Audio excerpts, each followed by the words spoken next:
everyone. Yorobon Mina, Mon ami, my friends, my family, my people, my planet. I know we've been through a lot these past couple of days, weeks, months, years, and I'm quite sure there will be more to go. But let me tell you, do not give up on yourself. Do not give up on your dreams, goals, wishes, or desires. Even if it seems impossible, you have the power to make it a reality. You are responsible for your world. You create your world. We create the world. We're creating it now. Look at all the things that are being revealed. Look at all of the changes that are being made. Look how we're not only holding ourselves accountable, but we're helping and encouraging each other to do the same. The world is changing little by little. And yes, we would love to snap our fingers and have heaven on earth. And it's always been here. You know, it really is. You just look to nature. It's all here. But humanity has been through the ringer, and I know a lot of people like to put humanity down. Humanity's a virus. You know, people are evil, animals are better, and babies are better. And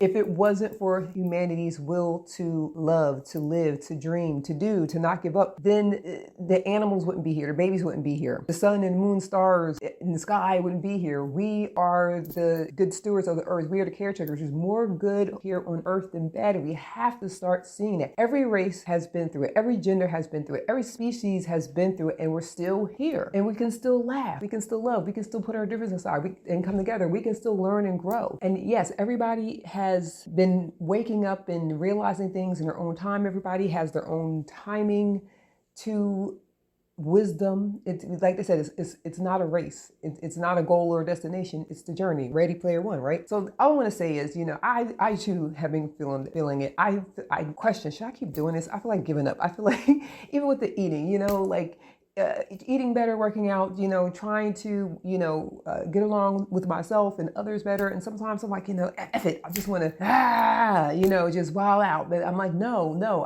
we've come too far. And taking a deep breath, meditating, getting into nature, coloring, getting into the arts, music, writing, dance, design. That's how you know we are divine. You know, we have each other, and we have our solo times. We have our solo seasons where we are supposed to withdraw from the world and withdraw from our families and friends for a little bit, so we can get into our nice little cocoon, so we can heal and go into introspection and go through ourselves, our minds, our bodies, our hearts, our souls, especially our hearts and our feelings, to see if everything that's in there, if we still want to keep it. I said, get like weeds, pull the weeds out, pull the past, like, hit them out. We don't need that anymore. We don't need the lost love, the lost job, you know, the lost youth, you know, or the lost opportunity, because we can create new opportunities. You know, just like the earth is constantly rebirthing in the spring, and, you know, the leaves fall away in the fall, but they come right back in the spring. There will always be a spring, beautiful spring. Wing chun it, y'all. Wing chun it. So that's all I want to say is, you know, even when you don't feel like it, even when things are really dour, you're really going through traumatic, horrific things, take a deep breath, connect to the supreme and all forces seen and unseen within you, the vital supreme intelligence that permeates everything that we're all a part of. Tap into nature, tap into the ancestors, tap into your neighbors, tap totally into yourself, your soul, your spirit, and know that you are always loved, you are always supported. And I would like to quote Robert Bruce from Astrodynamics. He said, you are loved, you are worthy, you are safe, you are free, you are powerfully protected, you are master of your body and ruler of your mind. And chant that to yourself, and then find a way or create a way out of no way to get what you really want. But ask yourself, is it truly what you want? Is it truly what you love? Does it make you excited? Or are you doing it because of some societal duty or family duty? Or do you think that you can achieve greatness if you follow somebody else's blueprint? And you can, but will you really be happy? And is it going to harm others? If it does no harm to yourself and does no harm to others, but actually benefits others, that's even better. That's the mode of operandi going into the age of Aquarius. If you haven't seen it, the writing's on the wall everywhere. Politics, religion, science, technology, even with the AI. Like, you're seeing everything is being, I will say, reset, rebirth, redirected, you know, or repurposed into truly assisting humanity, and well, not just humanity, everything on earth, everything on our planet, from the animals to the insects to if you really pay attention, I know everybody's freaking out about chemtrails, but if you really pay attention, is it chemtrails or is it terraforming? You just really pay attention and really ask yourself that. Really ask yourself that. We're hearing one thing and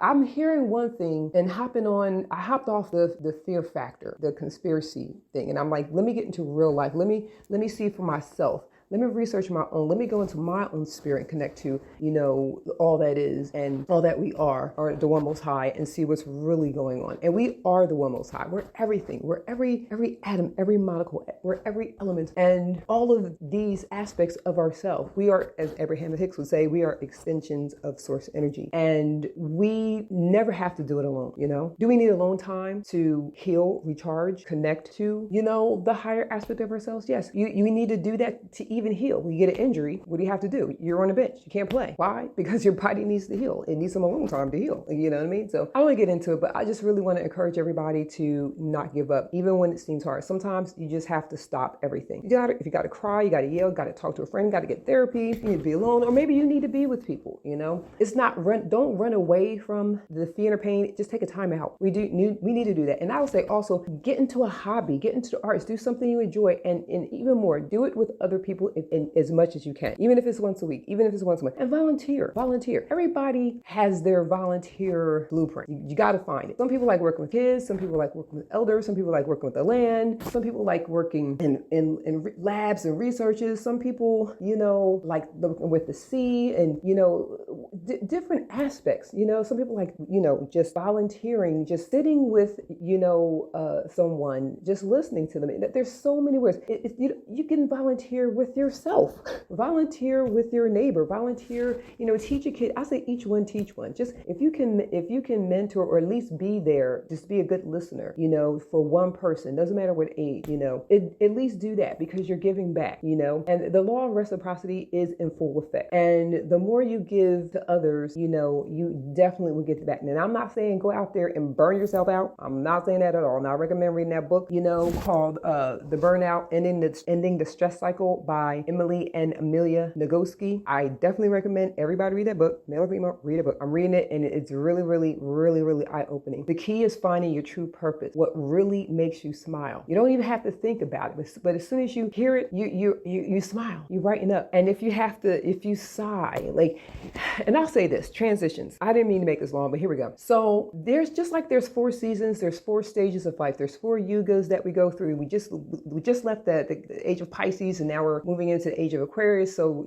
pretty much they said we left the Kali Yuga and now we're going into, a higher Yuga leading up to the Golden Age, right? So every person has 4 stages in life. See Gail Minogue, she's a master numerologist. She's got a YouTube channel, she's got a website. Watch the videos. The woman knows what she's talking about. And each age we transition into a different occupation or a different season in our life. And we weren't prepared. A lot of us were not prepared for this I'll say the transition. And now we know this. We can prepare our youth and prepare ourselves for these transitions, so we have things set up. So the thing that I thought I would be spending the rest of my life doing, it just record scratch, it's over. And it's like, okay, but what am I going to do now? Like, what are my new skills? I worked all my life doing in this career, and now I have to start all over. And then you have to really go into yourself, and then you have to research. You have to look around and see where you can go in. But most importantly, sitting in a quiet place, meditating, writing, journaling, asking, praying, whatever your religious belief is, tap into your higher self, higher frequencies, and ask, but you already know. Sometimes it is going back to your childhood. What did I want to be when I grew up? Sometimes that is the answer. Sometimes it isn't. For me, I thought I was going to, be, one thing, but now I'm happily shifting my purpose into something else, but I can still incorporate what I did, as an art. So that's all I want to say. Just don't give up. I know it's hard. And there are some times where you're going to need help. You're going to need other people, like, with death, illness, war, accidents, lawsuits, and, all kinds of, disclosures. And it's very shocking. But at the same time, these things are being revealed fulfilled and we're putting an end to it. You know, like a good story, a good movie. It's the things that are the big reveals or the plot twists, M. Night, right? Just alert you to look, whew, it's over. This is the end. We can start anew. And so that is what A New Way is all about. We can create a new now. So the past didn't work out. So yesterday didn't work out. But right now, this very moment, staying in the present moment now, you can create the world, the feeling, the life you want, and be patient and just continue to slowly, steadily stay in that place of joy, stay in that place of, balance, happiness and anticipation and gratitude, and keep working towards that. Take breaks when you need. Definitely get a hobby that you enjoy. Reach out to people, places and things that you enjoy. And before you know it, all your goals, dreams, wishes, and desires will have been fulfilled. But then you got to prepare for the transition after that. What are you going to do after that? So you got the girl, you got the job, you got the mansion. Now what, right? And, it's not to, stress you out, but have fun with that as well. And so I bid you adieu, konbanwa, good night. And I look forward to just seeing everybody walking, living, breathing, sharing in their true purpose and their true joy with this wonderful golden age, diamond age that we are kicking off. It's going to be the best age of Aquarius, the best golden age, diamond age ever. And we give thanks to the Supreme and all forces seen and seeing. Thanks to you and me. And that's it. Wellness and bounce vibrations. Be well and be wise. Be wise and be well. All right, let's get it. We are it. So let's just simply be here now in this new now moment.